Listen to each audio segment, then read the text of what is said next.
Now, since you are my honors group, I really want to push you here and see if we can figure out what do we do when we are given not the chemical symbols, but we're actually given words to represent elements.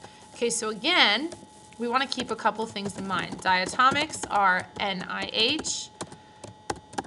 For groups numbers 1 through 3, the charge is equal to the group number. For groups numbers 5 through 7, the charge is equal to the group number minus 8. Okay, so let's say, for example, that I tell you that you have magnesium and oxygen reacting. I won't write it out in complete sentence form. We'll just do this for now. Magnesium and oxygen, and I ask for the product. Okay, again, we know this is a combination reaction. We have two coming together to form a final product. And basically what I'm asking you to do now is give me the reactants and then predict the product.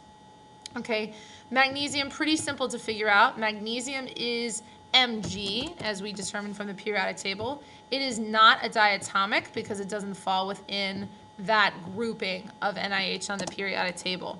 However, oxygen, if we look at it, does fall within that grouping. So when I write oxygen, I don't just write O, I have to write O2. And now we have a problem that is very similar to the one that we had in the last video, where we have the chemical symbols for the reactions on the left side. We're asked to predict a product.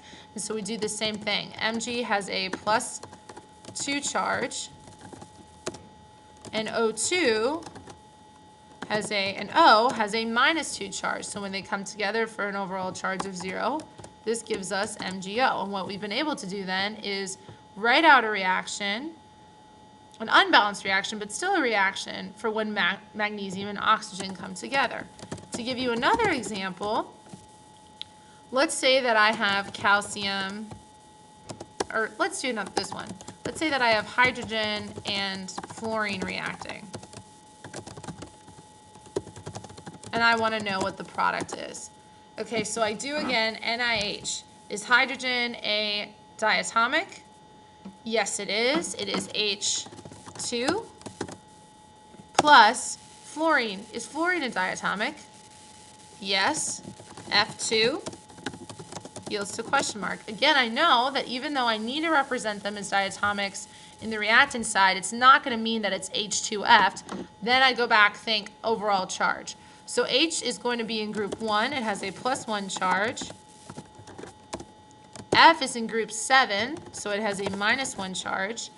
H +1, F -1 tells me the final product would be HF. Again, I've written the reactant, and I've successfully predicted the product, and now I have an unbalanced equation. In the next unit, we will alleviate this issue by learning how to balance.